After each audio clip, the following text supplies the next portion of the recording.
Atin pong i-discuss itong problema ni Cora Abbas, yung cardiopulmonary and hepatic disorder.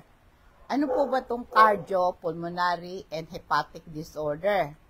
Nagpa-CT scan ako, ang resulta ng impression ay bilateral pulmonary bullae, small pulmonary nodules, parenchymal lung fibrosis, bilateral, cardiomegaly, marginal vertebral spar, hypodense nodules in the liver. Kaya nga po ay ito ay sangkot yung ating heart, liver, and lungs, no? Mag-subscribe kayo sa aking YouTube channel, Rose Alfonso. I-click niyo yung subscribe pati yung bell para updated kayo sa aking health topics. Ganon din sa aking official Facebook page, Patnubay sa Kalusugan. Please subscribe, i-click nyo rin yung follow, like, and share. Ngayon po ay aking simulan ang pagtanong niya dun sa resulta ng kanyang CT scan, bilateral pulmonary bullae, small pulmonary nodules, bilateral parenchymal lung fibrosis, cardiomegaly, marginal vertebral spar, hypodense nodules in the liver. Ito lahat ang nakita sa CT scan. So, nais niyang malaman kung ano kahulugan ng mga ito. Ang bilateral pulmonary bullae ay isang kondisyon sa baga kung saan may mga nabubuo na malalaking bulsa ng hangin na sa magkabilang bahagi ng baga. Ang bulsang ito ay resulta ng pagkasira ng maliliit na supot ng hangin sa baga, air sac, na tinatawag nating alveoli. Ano simptoma nito? Karaniwan, walang simptoma ang tao may maliit na bullae. Gayunpaman, kapag lumalaki ang mga ito, ay nagiging sanhi ng hingal dahil sa pagbaba ng kapasidad ng baga na maghatid ng oxygen. Inuubo na may kasamang walang plema. Masakit ang dibdib, lalo na pag humihinga ng malalim. Pagod dahil sa mababang antas ng oxygen sa dugo. Ano sanhi nito? Ang pinakaraniwang sanhi ng bilateral pulmonary bullae ay ang smoking. Mari din itong maging resulta ng alpha-altripsin deficiency. Ito po ay genetic disorder na apektado yung protina sa baga. Yung alpha-1 antitrypsin deficiency, ito'y uri ng genetic disorder kung saan kulang ang katawan ng isang mahalagang protina, tinatawag nating alpha-1 antitrypsin. Ang protina na to may mahalagang papel sa pagprotekta sa ating baga. Pag kulang ka dito, madali tayong magkaroon ng sakit sa baga tulad ng emphysema. Paano naapektuhan ng katawan? Ang pinsala sa baga ng alpha-1 antitrypsin ay parang isang shield, nagpoprotekta sa ating baga. Kapag kulang ka nito, ang ating baga madaling masira sa pollutant, usok at mga irritant. Ito'y maaaring magdulot ng hirap ng paghinga, inuubo ka, masakit ang dibdib, pagkapagod, at pwede rin magkaroon ng pinsala sa atay. Bukod sa baga, ang alpha-1 antitrypsin deficiency, maapektuhan ng atay mo nito. Ang abnormal na protein ay maaaring mag-accumulate sa atay at maging sanhi ng pamamaga at pagkakapeklat. Ang alpha-1 antitrypsin deficiency, ito isang genetic disorder. Nangangahulugan na mamana ito sa magulang.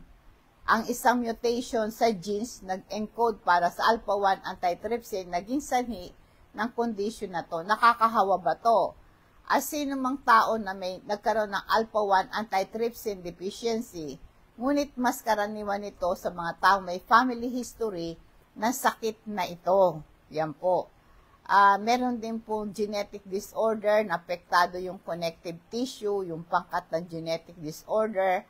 Ang connective tissue, ito yung pandikit ng ating katawan na nag-uugnay sa iba't ibang bahagi ng balat, buto, at organo. Ang mga tao may ganitong disorder, mas mahina at kaysa sa normal. Ang sintoma po nito, ang in short, EDS. Iba-iba sa tao, depende rin kung anong EDS meron siya. Karaniwan po ang simptoma nito, malambot at nababanat na balat. Ang balat ng tao merong EDS, madaling mabatak at magkaroon siya lagi ng pasa. Meron siyang hypermobility ng mga kasukasuan. Ang kasukasuan ay mas flexible kaysa normal at maaaring magdulot ng pananakit at dislocation. Nagiging fragile ang daluyan ng dugo. Ang daluyan ng dugo, madaling masira, magdulot ng pagkakaroon po ng pasa. Ang problema sa paggaling sa sugat, ang sugat maaaring tumagal sa mahabang panahon na gumaling at nagiiwan to ng malaking peklat. Kaya nga po yung mga EDS, apektado yung paloob na organo tulad ng puso, bato at bituka. Kaya nga po ito po ang responsible po dito yung paggawa ng collagen. Ang collagen, isang mahalagang protina nagbibigay lakas at kaya nang umuna sa connective tissue. Meron din sa ring genetic disorder, apektado yung connective tissue, yung Marfan syndrome. Apektado yung connective tissue ng katawan. At tulad na sabi ko, ang connective tissue ay pandikit na nag-uugnay sa iba't ibang bahagi ng ating katawan tulad ng buto, kalapnan, organo. Pag meron kang Marfan syndrome, ang connective tissue mo mahina, nababanat kaysa normal. Ang simptomas po nito ng mga tao merong Marfan syndrome ay mataas at payat na pangatawan at matangkad, tapos mahaba ang daliri at paa. Ang kanang daliri pa ay maging mas mahaba kaysa normal. Magkakaproblema sila sa puso. Pinakamalubhang komplikasyon ng Marfan syndrome, yung puso, tulad ng paglaki ng puso, paglaki ng aorta, at pagtagas sa valvula sa puso. Mga problema sa mata, maaring tao may Marfan syndrome, magkakaroon din ng lente ng mata. Nagkakaproblema din sa buto. Nagiging curve ang kanilang spine. At ang sinang Marfan syndrome, ito rin po ay genetic problem, no? Kaya mahalaga, ito pong mga ganitong problema, ito resulta ng genetic problem po ito eh. Pinanganak na sila na merong ganito. Kaya ang posibleng komplikasyon nito, bilateral pulmonary bulle. Diba, tulad sabi mo, yan ang nararamdaman mo. Meron kang Marfan syndrome. Kaya, napektado, meron kang bilateral pulmonary bulle. Ito po, sumasabog ang isang bulle at pagpasok ng hangin sa espasyo sa pagitan ng baga at dibdib. Nagkakaroon ka ng pulmonary emphysema dahil pagbabara ng daanan ng hangin. Pwede ka rin magkaroon ng respiratory failure pagka-suporta sa baga, nangangailangan ng katawan sa oxygen. Paano ito ginagamot? Ang paggamot po sa bilateral pulmonary bulle ay nakasalalay sa simptomas underlying cause. Kaya iwasan ng paninigarilyo at may mga medication na ibibigay ang doktor. Meron ding oxygen therapy para tumaas ang antas ng oxygen sa dugo. Kaya nga po, laging tandaan, ito isang seryosong kondisyon, nangangailangan ng pag-iingat at pag-aalaga. Kaya dapat kumonsulta sa doktor para sa tamang diagnosis at paggagamot. Tulungan natin ang katawan sa pamamagitan ng pag-take ng vitamin Super B Complex. Ito po ay tumutulong palakasin ang sistema ng immunity para labanan ng infection, protektahan ka sa mga free radical, tumutulong para makuha mo yung iron sa food para hindi ka manghina at makatulong sa production ng collagen. Ang collagen ay isang protina mahalaga sa kalusugan ng balat at connective tissue. Kaya kailangan mo mag-take ka nito, tsaka Super B Complex para wag kang manghina, para suportahan din yung mental health mo, para production ng red blood cells, para magdala ng oxygen sa buong katawan mo. At na tumutulong po ang Super B Complex sa kalusugan ng balat at buhok. Meron ka ring small pulmonary nodules. Ito'y maliliit na growth or masses sa baga. Ang small pulmonary nodules ay maliit na paglaki o masa sa baga. Maaari silang maging benign, hindi cancer, o pwede rin silang maging cancer. Ang simptoma po nito ay ang mga small pulmonary nodules. Kung maliit ay wala ka pang simptoma, pero pag lumalaki na, na inuubo ka, hinihingal ka, sumasaktan dibdib mo, pumapayat ka, madali kang mapagod.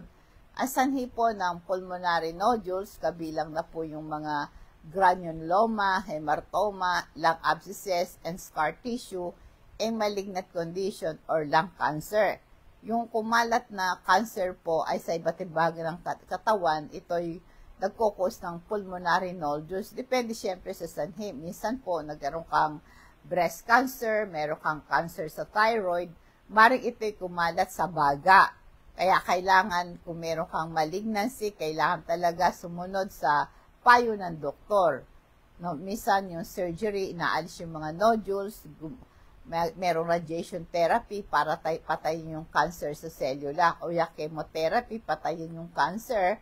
Kaya mahalagang tandaan ang small pulmonary nodules, isang seryosong condition, nangangailangan maingat na pag-iingat, pangangalaga, kaya mahalaga magpa-check up sa doktor sa tamang diagnosis, tamang paggagamot. Paalala po sa lecithin. Ang lecithin po ay mabe-benefit yung ating utak dito. Pampabuti ng memorya, pambawas sa panganib sa Alzheimer disease, nakakatulong sa tamang pag-isip at pag-unawa at paglutas ng problema. Protection po sa ating utak, at ito rin pong prevention ng dementia and Alzheimer disease. Ang isa pang nakita sa iyo, yung bilateral parenchymal lung fibrosis. Ito po yung pagkakaroon po ng peklat ng lung tissue mo. Both, kaya bilateral, ibig sabihin, yung both lungs mo left and right, no? Kaya nga po, ang nararamdaman mo dito, hingal, pagka ikaw ay nag-exercise, inuubo ka, nawala naman plema, minsan meron, masaktan dibdib, napapagod ka, pumapayat ka. Ang sanhi po ng bilateral parenchymal lung fibrosis ay hindi malinaw. Maring may kaugnayan ito sa genetic factor. Maring meron pong environmental factor, paglantad sa mga pollution, asbestos, ang nag-aambag yan sa bilateral parenchymal lung fibrosis.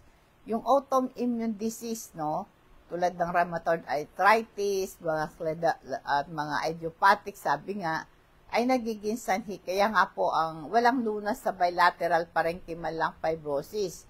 Pero nakakatulong yung mga gamot na reseta ng doktor para mapawi yung hingal, yung ubo, at pamamaga. Nakakatulong din po yung oxygen therapy, lalo pag mababa ang tas ng oxygen sa dugo. Kailangan din ng pulmonary rehabilitation, isang programa ng exercise at edukasyon para mapabuti ang kalidad ng buhay. Kung may pera, kailangan ng lung transplant. Mahalagang kaso, nirekomenda yung lung transplant. Kaya nga po yung bilateral parenchymal lung fibrosis, ang seryosong condition, at kailangan po nito ng agarang pangangalaga. At kung merong available na lungs na ibigay sa'yo, mas okay. Paalala po sa ating crystal oil, ito po ay galing sa halaman. Ito'y nakakaginhawa ng sakit at pamamaga. Nakakatulong ito sa mga sakit ng dulot ng arthritis, pananakit ng kalamnan, sakit ng ulo. Yung aroma nito, pampatulog, nakaka-relax. At ito po ay maaaring makatulong sa baradong ilong, napapabuti yung paghinga mo. Gumiginhawa yung tiyan, lalo na po kung may kabag ka, bloated ka, masaktan tiyan mo. Nakakatulong ito sa pagkontrol ng pagsusuka. Pangontra to sa lamok kasi yung amoy ng crystal oil hindi gusto ng lamok. Kaya nakakatulong para itaboy ito. Kung ikaw ay nakagat, makate, pahiram mo ng crystal oil, tanggal po yung kate. Isa rin po yung ating supplement na activated charcoal. Ito po ay malaking tulong po pang alis ng kabag. Kasama po nito yung pagpahid sa sikmura ninyo. Meron ka rin problema na cardiomegaly, lumalaki yung puso mo. Ang paglaki ng puso, ang sabi po, kasama na po ng mga nabanggit mong karamdaman. Lalo po pag mataas ang presyon ng dugo mo, naglalagay ito ng pasanin sa puso mo. Nahihirapan magtrabaho yung puso mo pagka high blood ka, kaya lumalaki ito. Yung heart failure din, yung hindi sapat yung pagbobomba ng sapat na dugo para matugunan ng pangailan ng katawan. Yung pagbabara ng maliliit na ugat na nagbibigay dugo sa puso ay maaaring humantong sa paglaki ng puso. May mga conditions sanhi ng cardiomegaly, kabilang po yung hyperthyroidism, valvular heart disorder, and genetic disorder. Ang simptoma po ng cardiomegaly, hingal, pagod, sakit ng kasukasuan, masakit dibdib, pumupulang binti at bukong-bukong, irregular tibok ng puso, no? Kaya ang pagbabago ng pamumuhay tulad ng malusog na dieta, regular na exercise, pang-iwas sa sigarilyo, ito'y malaking tulong, iwas din ng alak. Ang mga gamot nito ay depende po sa inyong nararamdaman, sa kaso ninyo, ang inyong cardiologist dapat yung puntahan at malaking may tutulong nito sa inyong kalusugan. Nasabi ko po kanina yung activated charcoal, meron siyang antibacterial properties, pumapatay ng bacteria sa ating digestive system. Maring makatulong ito sa yung kabag, no? Napipigilan yung pagpasok ng mga toxins sa bloodstream. Kung na-food poison ka, gamot activated charcoal, na drug overdose ka, at pangontrol din ito sa diarrhea. Sinisip-sip ng activated charcoal, excess liquido sa bituka, tumutulong sa pagkontrol ng diarrhea, pampaginhawa sa kabag, bloating. Sumisip-sip ito ng gas at toxin sa bituka na babawasan ng kabag. Ang activated charcoal, sinisip-sip ang bacteria, toxin sa bibig, nakakatulong to pampabangon ng hininga. Yan. Ngayon, itong marginal, vertebral spar, meron ka rin ito. Ito po ay medyo nakakalito, isang pangkalahatang termino tumutukoy sa iba't bagay. Ang marginal vertebral spar, ito po ay mas kilala bilang bone spar, ay may matutulis na paglaki ng buto na bubuo sa gilid ng vertebra, buto sa gulugod. Kapag nangyari ito, ang gulugod, tinatawag ito spinal osteophytes. Ang sanhi nito, osteoarthritis, ito ay karaniwang sanhi. Kapag ang cartilage sa pagitan ng buto'y nasira, ang katawan nagsisikap na i-repair yon sa pamagitan ng pagbuo ng mga bone spar. Ang pagtanda, isang natural na proseso na maaring magpahina sa kasukasuan at nagdudulot ng pagbuo ng bone spar. Ang trauma, mga pinsala sa gulugod, maaring mag-produce ito ng bone spar bilang bahagi ng pagpupreso ng pagpapagaling. Ang condition po sa buto ay maaring magdulot din ng bone spar. Kaya lahat po ng bone spar ay nagdudulot ng simptoma. Pananakit ng likod, lalo na pag gumagalaw, nagbubuhat ka na mabigat, nahihirapan mag-bend o mag-twist ang iyong katawan, namamanhid, kasi nagkakaroon ng pressure sa nerve, nanghihina ang mga binti mo, braso mo. Yan. Meron naman ikaw tinatawag na hypodense nodules in the liver. Yung hypodense nodules in the liver, ito yung low density masses in the liver. Ano yung hypodense nodule? Imaginein mo ang yung atay bilang isang malambot na espongha. Ang mga hypodense nodules ay parang maliit na bukol o masa sa loob ng espongha na mas magaan at mas mababa ang density kumpara sa ibang bahagi ng atay. Kapag tinitingnan sa pamagitan ng medical sa MRI tulad ng CT scan, ang lugar na ito ay lumalaban na mas madilim kaysa normal na tissue ng atay. Ano po ang simptoma nitong hypodense nodule sa atay? Ito daw po wala namang nararamdaman na simptoma, pero minsan nakakaramdam sila ng sakit ng tiyan, pagkapagod, pagpayat, hirap makadumi, at saka po yung nag-iiba, naninilaw ka. Ano po bang gamot sa hypodense nodules? Depende sa laki o location o sanhi ng nodule. So, ang nodule ay benign, hindi naman nagdudulot ng anumang simptoma, hindi naman kailangan gamutin. Gayunpaman, anumang nodules ay pwedeng maging cancer. Pwede itong kailangan talaga sumunod sa payo ng doktor. Kung gusto nyong alisin yung mga bukol through operation, kung gusto nyong patayin yung cancer cell, chemotherapy, upang pumatay ng cancer cell, gumamit ng high energy rays tulad ng radiation therapy. Paalala po sa calcium, ito pong calcium, pangunahing mineral ng ating buto at ngipin. nagpapatibay ng ating mga buto. At nakakatulong din po sa normal contraction ng ating kalamnan. Mahalaga rin po ito sa mga pagdurugo. Tumutulong ito sa pag-regulate ng nerve impulses. Ang magnesium tumutulong po para masipsip yung calcium at density ng buto. Tumutulong ang magnesium para ma-relax ang kalamnan, ma-regulate ang pressure ng dugo, at ito po ay nagpapanatili ng normal na pressure ng dugo. Kasangkot ito sa production ng energy. Tumutulong po para ma-regulate yung tulog mo. Available po ito sa patnubay. At ganoon din po yung ating omega-3 fatty acid. Ito ay maganda sa may sakit sa puso. At ang omega-3 po ay may iba't ibang function katulad ng pagbaba ng cholesterol, triglycerides. Maganda po na may mabawasan ang panganib sa sakit sa puso, kalusugan ng utak, pagsuporta sa brain, cognitive, pagbawas sa panganib sa neurological diseases. Nakakabawas ng pamamaga sa katawan ang omega-3 fatty acid. Ipaalam nyo lang po sa akin yung pangalan nyo, yung address, CP number nyo, kung gusto mag-pa-deliver ng ating health product. Padi-deliver po natin yan sa rider, cash on delivery, i-charge po sa inyo ang shipping fee. Marami po akong medical term na sinabi. Pwede nyo pong ulit-ulitin yung lecture ko, lalo na po kung may ganito kayong problema. Ulit-ulitin nyo lang panoorin yung aking lecture sa Facebook o YouTube para makuha nyo yung kahulugan, yung mga medical term na hiningi po ng ating nanonood. Psalms 37:39, ang matuwid ay namamatay at ang kanilang katwiran ay nakalimutan, ngunit ang baluktot ay namumulaklak, ang kanilang kasaganaan ay nagpapatuloy. Ang talatang ito ay nagpapakita parang hindi magkasundo ang matuwid ay naghihirap habang ang mga liko ay nagtatagumpay. Maaari itong maging isang mahirap na talata para maunawaan mo, lalo na sa personal na hirap o kawalan ng katarungan.